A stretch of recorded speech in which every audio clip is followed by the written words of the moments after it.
నమస్తే. నేను మీ జర్నలిస్ట్ వసంత్.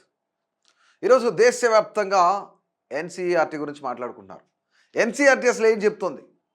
గతంలో పార్టీషన్ టైంలో దేశ విభజన ఆ సమయంలో కాంగ్రెస్ పార్టీ, జిన్నా, మౌంట్ బాటన్ వీళ్ళంతా చాలా ఇబ్బందికరమైన వాతావరణం సృష్టించారు. అసలు పార్టీషన్కి వీళ్ళే కారణం అనేది చెప్తున్నారు. అసలు నిజంగానే ఎవరి పాత్ర ఉంది పార్టీషన్లో? పార్టీషన్కి కారణాలు ఏంటి? అసలు ఇప్పుడు ఎన్సీఆర్టీ చెప్తుంది ఏంటి? ఇవన్నీ కూడా ఈరోజు మనం ఈ వీడియోలో మాట్లాడుకోబోతాం. అసలు ఎన్సీఆర్టీ ఏం చెప్తుంది అంటే, పార్టీషన్కి కారణమైన వ్యక్తులు 1 జిన్నా, 2 కాంగ్రెస్, 3 అప్పుడు వైస్రాయ్గా ఉన్న మౌంట్ బాటన్. వీళ్ళ ముగ్గురు ప్రధానమైన పాత్రధారులు, సూత్రధారులు. వీళ్ళ ముగ్గురు వల్లనే పార్టీషన్ జరిగింది అని చెప్తున్నారు. అంటే దీన్ని చాలామంది మేధావులు కానీ, విశ్లేషకులు కానీ వీళ్ళందరూ వ్యతిరేకిస్తున్నారు ఈరోజు. ఎందుకు వ్యతిరేకిస్తున్నారు అంటే, కేవలం వీళ్ళ ముగ్గురు వల్ల జరిగింది కాదు. అంటే మరికొంత ఇక్కడ ఎన్సీఆర్టీ ఐడియాలజీ ఎట్లుందంటే, బీజేపీ ఐడియాలజీనే ఫాలో అవుతున్నట్లుంది. అంటే బీజేపీ ఏం చెప్తుంది? అప్పుడున్న కాంగ్రెస్ కానీ, నెహ్రూ కానీ వీళ్ళందరూ తప్పు చేశారు. గాంధీ, నెహ్రూ వీళ్ళిద్దరూ పాకిస్తాన్కి సపోర్ట్ చేశారు. వీళ్ళే అసలు దొంగలు వీళ్ళే అన్నట్లు ఈరోజు మాట్లాడుతున్నారు. ఎన్సీఆర్టీ మాట్లాడుతుంది. అది బీజేపీ ఐడియాలజీలో కనిపిస్తుంది. కానీ దీన్ని తీవ్రంగా వ్యతిరేకిస్తున్నారు చాలామంది. ఎన్సీఆర్టీ రీసెంట్గా రిలీజ్ చేసిన ఎడిషన్లో ఇది పేర్కొందనమాట. కానీ ఇది అబ్సల్యూట్లీ ఫాల్స్ ఎలిగేషన్ అనేది కొంతమంది మేధావులు చెప్తున్నారు. వాళ్ళు ఎవరంటే ప్రొఫెసర్ యోగేంద్ర యాదవ్. యోగేంద్ర యాదవ్ అనే వ్యక్తి చిన్న వ్యక్తి కాదు. ఈయన ఒక పొలిటికల్ సైంటిస్ట్, సోషల్ యాక్టివిస్ట్. వీటితో పాటుగా ఆయన నేషనల్ ఎడ్యుకేషన్ దీనికి సంబంధించి ఇంప్లిమెంటేషన్ రైట్ టు ఎడ్యుకేషన్ యాక్ట్కి సంబంధించి 2010లో ఈయన అడ్వైజర్గా ఉన్నాడు.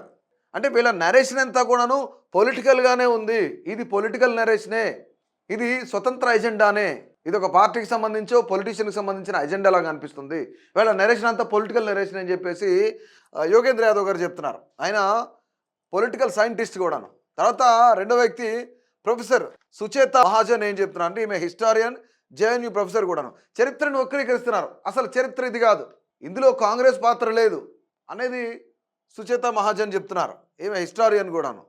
అలాగే డాక్టర్ మృదులా ముఖర్జీ ఏం చెప్తున్నారు అంటే, ఈమె జేఎన్యూ ప్రొఫెసర్, హిస్టారియన్ కూడాను. అంటే కేవలం వీళ్ళ ముగ్గురు వల్ల, లేదంటే గాంధీ వల్ల, నెహ్రూ వల్ల ఈ పార్టీషన్ జరగలేదు. అప్పుడు జరిగిన హిందూ మహాసభలు, దీంతోపాటు సావర్కర్ రచనలు, దీంతోపాటు వాళ్ళు ఏవైతే కరపత్రాలు పంచారో, ముస్లింలను, హిందువులను రెచ్చగొట్టడానికి ఏవైతే కరపత్రాలు పంచారో, ఏవైతే హిందూ మహాసభలు జరిపారో, ఏవైతే సావర్కర్ రచనలు ఉన్నాయో, ఇవన్నీ ప్రోద్బలాన్ని చేకూర్చాయి అనేసి మృదులా గారు చెప్తున్నారు, మృదులా ముఖర్జీ చెప్తున్నారు. అంటే కేవలం ఇక్కడ ముఖ్యంగా ఇక్కడ చూసినట్లయితే చరిత్ర మొత్తాన్ని కూడాను, హిస్టరీని హైడ్ చేస్తున్నారు. అసలు చరిత్ర ఏంటి అంటే వీళ్ళ ముగ్గురు, లేదంటే కాంగ్రెస్ పార్టీనో, నెహ్రూనో వీళ్ళందరూ కాదు. ఇందులో సావర్కర్ రచనలు చాలా బలంగా ప్రోద్బలం చేశాయి. ఇక్కడ ముఖ్యంగా 2 నేషన్ థియరీని అసలు ప్రపోజల్ తీసుకొచ్చిన వ్యక్తి ఎవరు? జిన్నా. జిన్నాకి సపోర్ట్ చేసిన వ్యక్తే సావర్కర్. ఇప్పుడు బీజేపీ వాళ్ళు మాట్లాడుతున్న వీర సావర్కర్ ఎందుకు ప్రపోజ్ చేశాడు? ఏమని చేశాడు ఆయన?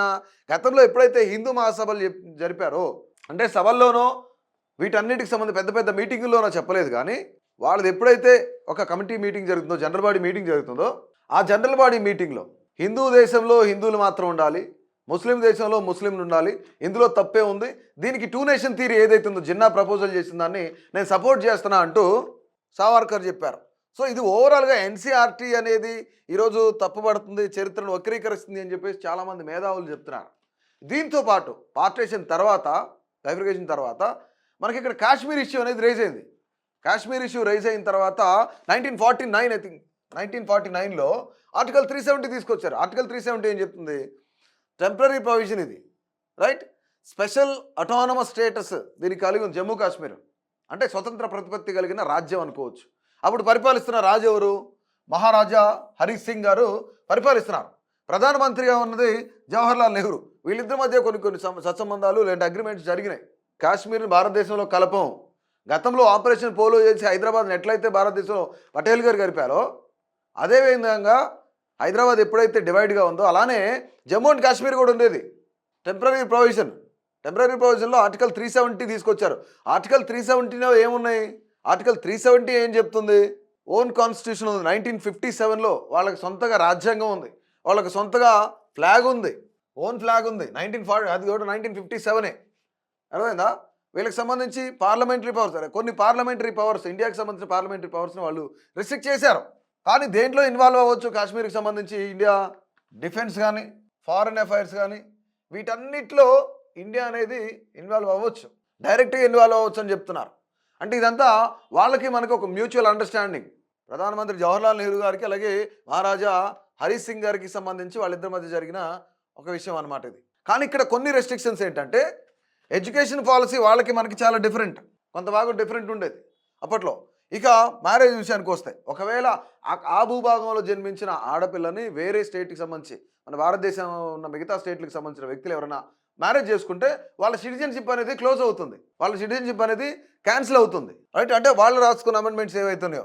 తర్వాత ప్రాపర్టీ అక్కడ మనం పర్చేజ్ చేయకూడదు, బిజినెస్లు చేయకూడదు, సిటిజన్షిప్ క్యాన్సిలేషన్ మనం ఇప్పుడు మాట్లాడుకున్నాడు. సిటిజన్షిప్ క్యాన్సిల్ చేస్తారు అక్కడ ఉన్న వాళ్ళు పెళ్లి చేసుకుంటే, వాళ్ళ అమ్మాయి వచ్చేస్తే కనుక. తర్వాత గవర్నమెంట్ జాబ్కి అక్కడ లోకల్గా ఉన్న వ్యక్తులు మాత్రమే పార్టిసిపేట్ చేయాలి, మిగతా వాళ్ళకి ఇచ్చే ఛాన్స్ లేదు. అంటే స్వతంత్ర ప్రతిపత్తి కలిగిన రాజ్యం అది. దీన్ని 2019లో రిమూవ్ చేశారు ఆర్టికల్ 370ని. అంటే ఇక్కడ మనం నిదానంగా ఒక్కొక్క దాంట్లో ఇప్పుడు ట్రాన్స్పోర్టు ట్రావెలింగ్లో మనం ఇన్వాల్వ్ అవుతున్నాం, వీటిలో బిజినెస్లో ఇన్వాల్వ్ అవుతున్నాం, ఎడ్యుకేషన్ పాలసీలో వాళ్ళది మనది ఇప్పుడు సేమ్ ఉంది. తర్వాత మ్యారేజ్ సిస్టమ్ కూడా మార్చేశారు పూర్తిగా. గతంలో చేసిన వాటన్నింటినీ కూడా క్యాన్సిల్ చేసుకుని, అంటే ఒక్కొక్క దాన్ని బ్రేక్ చేసుకుంటూ కాంగ్రెస్ గవర్నమెంట్ దగ్గర నుంచి ఇప్పుడు వరకు ఒక్కొక్కదాన్ని బ్రేక్ చేసుకుంటూ వచ్చాం. కానీ ఇప్పుడు 2019లో ఈ ఆర్టికల్ 370 రద్దు చేశారు. ఆర్టికల్ 370 రద్దు చేసిన తర్వాత ఇక పాకిస్తాన్కి సంబంధం లేకుండా కాశ్మీర్ మనదే definitely. Direct involvement, education policy, marriage systems, business, transport, travelling ఏదైనా సరే మనతో కలిసి చేస్తుంది జమ్మూ అండ్ కాశ్మీర్. అంటే ఇప్పుడు ఆర్టికల్ 370 మంచిదా కాదా అంటే ఆ టైంలో ఆర్టికల్ 370 మంచిదే. బికాజ్ పాకిస్తాన్ నుంచి కాశ్మీర్ని కాపాడుకోవడానికి మహారాజా హరి సింగ్ గారు అలాగే జవహర్లాల్ నెహ్రూ గారి మధ్య జరిగిన ఒక ఒప్పందం అది, పాకిస్తాన్ నుంచి కాపాడుకోవడానికి. బట్ ఇప్పుడు ఆర్టికల్ 370 రద్దు అనేది మంచిదే. ఎందుకంటే ఇప్పుడున్న పరిస్థితులను బట్టి కాశ్మీర్ మందే కాబట్టి మనలో కలుపుకోవడానికి ఆర్టికల్ 370 ఇప్పుడు మంచిదే. కానీ ఇక్కడ ఏం జరుగుతుందంటే ఎన్సీఆర్టీ చరిత్రను వక్రీకరిస్తుంది అనేది విశ్లేషకుల మాట.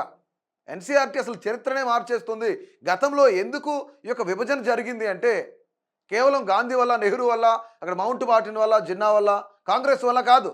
కేవలం అప్పుడు జరిగిన ఏదైతే హిందూ మహాసభలు ఉన్నాయో, సావర్కర్ రచనలు ఉన్నాయో, వాళ్ళు వంచిన పాంప్లెట్లు ఉన్నాయో, వాళ్ళు జరిపిన సభలు ఉన్నాయో, వీటన్నిటి వల్ల ముస్లింలలో భావోద్వేగం రగల్చి, హిందువులలో భావోద్వేగాన్ని రగల్చి వీళ్ళిద్దరి మధ్య కొట్లాటలు జరిపారు. దానివల్లనే ముఖ్యంగా బైఫర్కేషన్ జరిగింది, డివైడ్ అయింది, పార్టీషన్ జరిగింది అని చెప్పుకుంటున్నారు ఈరోజు. బట్ గతంలో మనం చదువుకున్న ఏదైతే చరిత్ర ఉందో ఆ చరిత్ర వేరే, రేపొద్దున మన పిల్లలు చదువుకునే చరిత్ర వేరవుతుంది. అంటే ఒక దేశ చరిత్ర గురించి రెండు విధాలుగా మనము మన పిల్లలు చదువుకోవడం అనేది ఎంత దౌర్భాగ్యమైన పరిస్థితి. అంటే కేవలం ఇది పొలిటికల్ ఎజెండానా, పొలిటికల్ కమిట్మెంట్సా? ఎందుకు?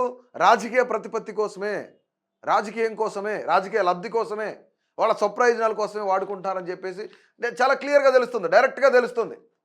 అంటే ఇక్కడ ఓవరాల్గా మొత్తంగా మన ప్రధానమంత్రి ఎవరైతే ఫస్ట్ ప్రధానమంత్రి ఎవరైతున్నారో ఆయన్ని ఇప్పుడు దోషిగా చేసి నుంచోబెడుతుంది ప్రస్తుతం ఎన్సీఆర్టీ. అంటే ఇదంతా బీజేపీ వైఖరి అని చెప్పేసి కొంతమంది విశ్లేషకులు చెప్తున్న మాట. సో ఓవరాల్గా ఈ ఎన్సీఆర్టీ గురించి గతంలో మనం చదువుకున్న చరిత్ర, పార్టీషన్ చరిత్ర ఒకటైతే ఇప్పుడు మన పిల్లలు చదువుకోబోయే పార్టీషన్ చరిత్ర మరొకటిలా మారబోతుంది. దీనిపైన ఏం చెప్తారు? అసలు మీ అభిప్రాయం ఏంటి? తప్పకుండా తెలియజేయండి.